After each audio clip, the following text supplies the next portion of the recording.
Welcome to Sharing with Susan B.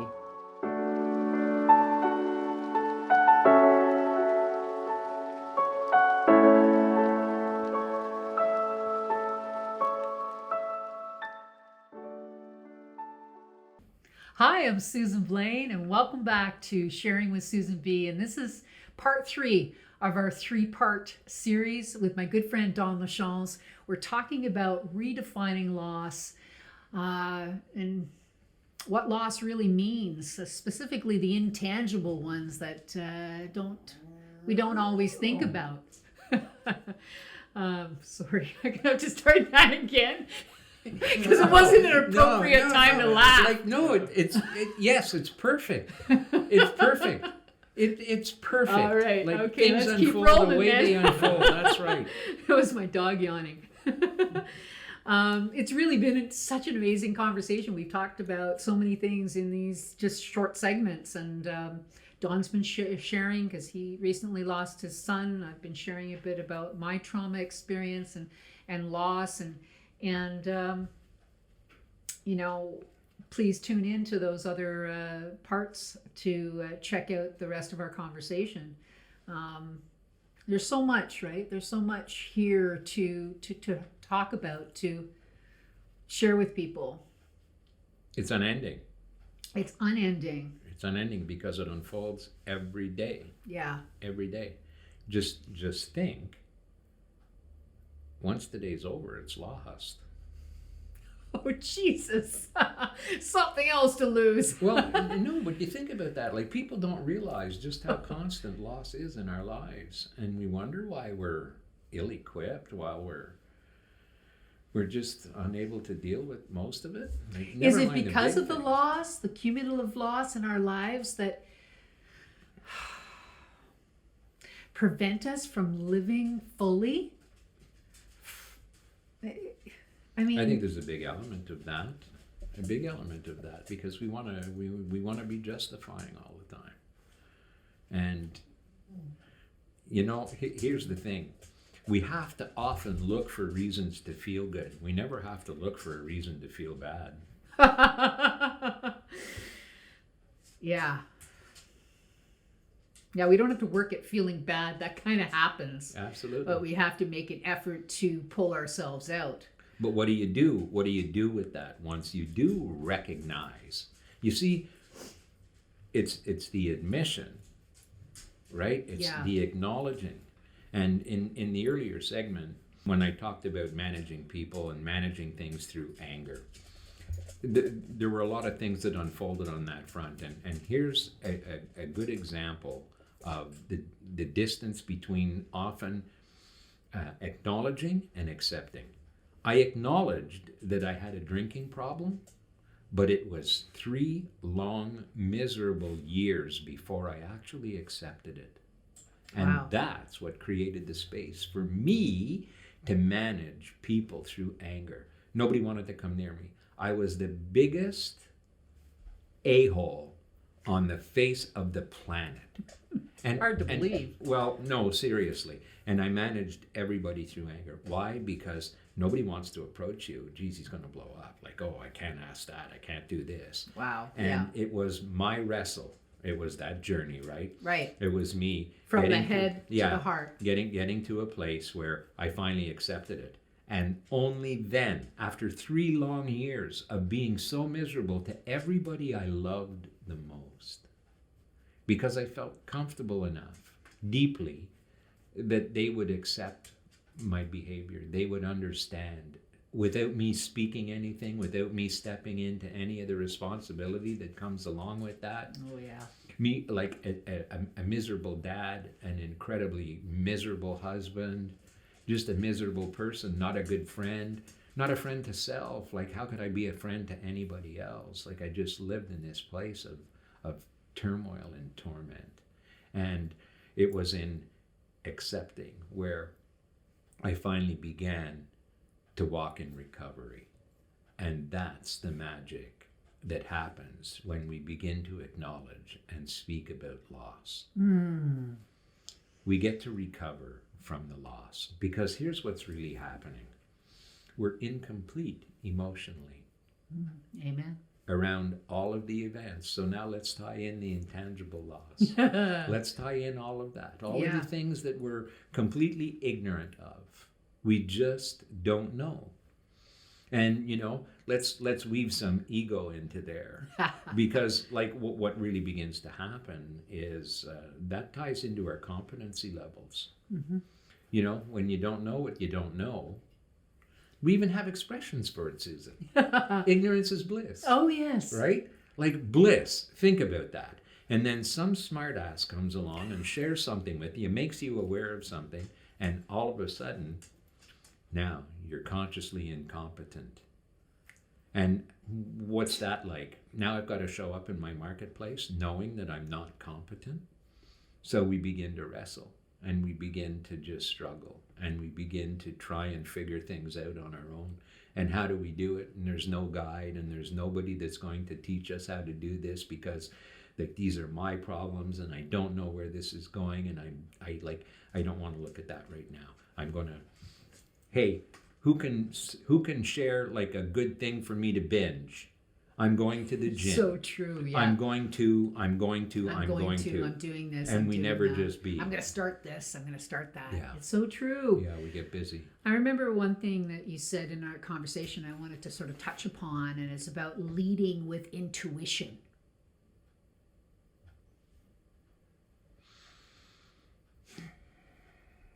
How does that help us?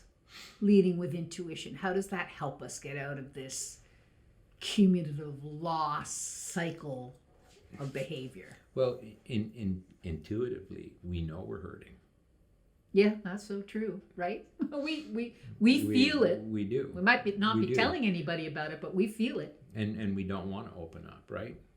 I developed a theory over the years that we often dress up shame-based emotion as fear. Oh, yes. And we do it because fear is publicly accepted. Yes. You know, you start talking to people about things you're fearful of, and you've lost them in your conversation because they don't care what you're fearful of. They begin conjuring up all the things that they're fearful of. Right, as soon as you say it, they think about themselves. So you lose it. Yeah. But turn that lens around, and let's look at it as being shame-based. Okay. And I'll give you an example. Yes. We've got people out in the workforce, entrepreneurs, people in like just high-paying positions that the world looks at and figures, oh man, like they've got it all together. Oh, yeah. They've got the nice cars, perfect they've got the world. big house. Yeah, they've got the perfect world. Yeah. And those people live under that weight. That's comparable to telling someone that they got this, they're strong. Yeah, that's right. Right? That's to tie right. it back into that. Keeps them trapped. And guess what happens to that person? Like, they're trapped there. Yeah. And we look at what's unfolding in the world right now. Let's look at it just from a financial perspective. People who've lost their way. They can't talk to anybody. They have to maintain this air of success. They have to maintain this air of having it all together, of being in control, of not having to worry about that things. Pressure. Yet they're falling apart. Yeah. On the alcoholic's front, the alcoholic numbs with alcohol. The drug addict numbs with a drug of choice. Sure. And the people who are going through some of the incredibly deep emotional turmoil right now on the financial front have been numbing with credit. Wow. What a trap. Wow. And so it keeps us in this place where the world looks at us and everything looks okay to them, but to us, and here we are. And I don't have to look far for an example of this. I look into a mirror. I'm serious. Oh. Okay? And most are trapped and suffer in silence because they can't reach out and talk to anybody about their situation. It's so shame-based. I'm hoping that change is going to change. The work that we're doing, the conversation we're having, that's our intention. I hope so too. Is to make it, I love this, safe enough to look over the edge. Yeah. Right? Because we all stand there. Yeah. We stand there looking over. Some people pushed far enough to the edge that it becomes suicidal for them. And the edge becomes the answer. I'm jumping. Yes. This is where I'm going to just lean in a little bit to one gender over another, only because I'm seeing it out there, and I'd love to do a series with men, just because of their position in the family, their position in the community, their position as leaders. Not that women aren't, well, we are, but depending on their generation as well, how comfortable and practiced they are at sharing. Not very. And they keep it all inside, and we're seeing suicides at alarming rates. Now, I know that the pandemic has added an accelerator to that, but it's an issue that's deep. Well, I think often people are looking in the wrong place. Like we hear a lot of it because it's being published everywhere. It's being talked about. Like, I don't think there are very many social media platforms that you can take part in where you don't hear somebody reaching out and screaming and yelling and raising awareness around the mental health issues that people are experiencing right now as a result of COVID. Yes. And a lot of what's unfolded. There's a deeper level. Yes, I agree. There's a deeper level to that. Because it's tying the emotional discomfort into this now. Like if you follow people like Dr. Gabor Mate, who looks at addictions, okay, and sees addiction as a symptom now. Yes. And what's it a symptom of? It's a symptom of deep-rooted childhood trauma. And so what is trauma? What is trauma? How do you define that? It defines itself for every individual uniquely. I don't know that there's one definition because it affects everybody uniquely. Yes. The same way our relationships unfold with people when we deal with loss and when we deal with grief. Nobody can. How many times have you heard, "Oh, I know how you feel"? Oh, I heard that a lot, especially comments on my posts. I've been through the same thing. Yeah, and people don't. Like, in a family, twins, identical twins will have a parent die. Neither twin knows how the other twin is feeling because your relationships with each individual, with everything, are 100% unique. 100%. And we as individuals are 100% unique. Absolutely. Like a fingerprint. No two are alike. Absolutely. Right? Emotionally, our emotional composition, no two are alike. So that makes a lot of sense. The complexity of simplicity. Ooh.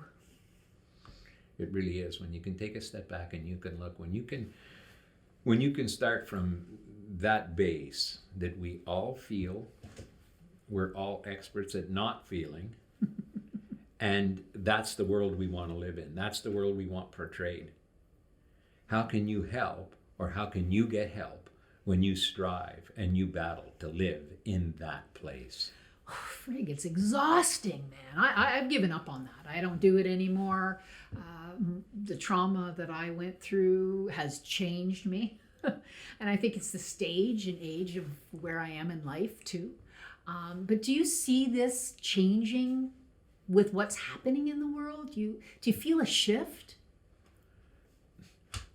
A recognition, an acknowledgement that wasn't there before? Yeah, I think it's happening more and more. Yeah. Like, when you stepped forward with the authenticity of your story, it wasn't because you were seeking really to go out and help somebody. You showed up and you talked about your pain, you talked about your angst.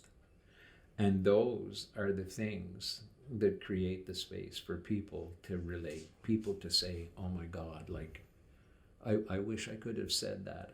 I wish I would have been able to share that."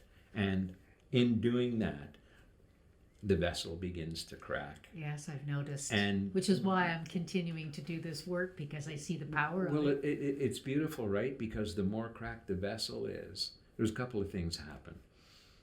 The light begins to seep in through the crack. Yeah. But more importantly, we become less of a fire hose for people, and we sit in quietness and allow them to come and drink in the goodness that we have for them. Oh, I love that. It seeps out. So we're not pouring it out. We're not pushing it at people. We make ourselves and our turmoil available for people to come and watch. They take it in that way. They drink it in that way. And it opens them up a little bit. Yeah. Yeah. Yeah, That's the because power they, of they it. come seeking. There's nothing being pushed at them. No. You know, and often that's what happens, right? Like it just creates codependency in families when you set out to help a family member True. accomplish something So or true. do something, right? Yeah. Instead, It's go not about about, your yeah, it's business about and you. go about your business and you do what's right. You do the things that you need to do to live a healthy life, and let that be the example. Let that be the thing that draws people in to say, "Oh, I want some of that," or "I need some of that," or "How do I get some of that?" Yeah. Anything that raises somebody's willingness to even ask that question. Yes. It's why I love like trying to create pull in a conversation. I know you love that. Yeah, well, I love it because it shifts filters instantly. Because the minute somebody begins seeking their clarity, it does a couple of things. It impedes us from coming off like that fire hose and wanting to push all our Yeah. goodness at people. Right, and which pushes them away most of the time. Yeah, and allows them to begin to seek clarity around whatever it is they're looking for, so we can sit quiet. Again, that broken vessel just like seeping, right? Yeah. And allowing them to take in what it is they need. And sometimes just the coaxing of allowing them to feel comfortable enough to ask their awkward questions. Yes. Oh, I love that. Anything that helps break the cycle, helps people move towards healing, awareness, change. You know, there really is something beautiful on the other side, trust me. Yeah. I know, and I'm excited about that. I'm excited about this kind of work and these kind of conversations and the impact that it has on others. And I've seen it, like you said, in just sharing my story. So that was our intention in getting together and having these conversations and creating this 3-part series. And we're kind of running out of time on that, but we would love to hear from you, how this series resonated with you, how you felt about the conversations that Dawn and I were having and sharing. Connect with us through social media, through private message, through leaving comments on whatever platform that you're viewing this on. We would like to know if you have an appetite for more, because we can certainly do more, and maybe in different formats, and something maybe perhaps engaging where others can actually engage in live time would be really cool too. Because I've always said, when in my career, my former career in corporate, I often stood at the front of the room and emceed and spoke and gave presentations or facilitated them. And I always thought about, it's not actually me or about the people that are speaking on the stage. The real wealth and the golden nuggets and are in the audience, and what people are willing to share when they could step up to a mic and ask a question. That's where the richness was. It's you guys and what you're feeling and wanting to engage about. And we hope that we've cracked you open a little bit, maybe. Well, yeah. Started. We really hope to just shift the lens for people to look inwards. Yeah. You know, and acknowledge the hurt. Not necessary that you accept it right away. You heard about my 3-year journey on that front, but simply like just the acknowledgement that you're sitting in discomfort, that you're having a difficult time with things. And again, like, you don't have to do it publicly. Find somebody that you can trust. Find somebody who really kind of walks out some of the things that you want to see. And we all have them. Like there are people that we just seem to migrate to, and we like their content, we like the things they share.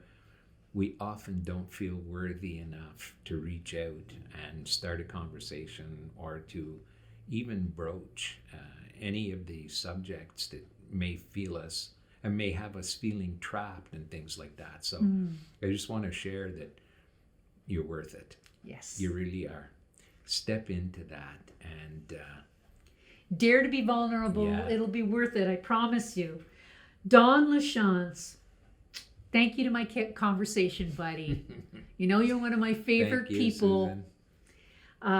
And I really appreciate you. I love our conversations and would love to continue more. Thank you so much. Thank you. Thank you guys for tuning in and sticking with us and engaging with us. We hope that you do that. And we will see you next time. Thank you so much, Don Lachance. Thank you, Susan.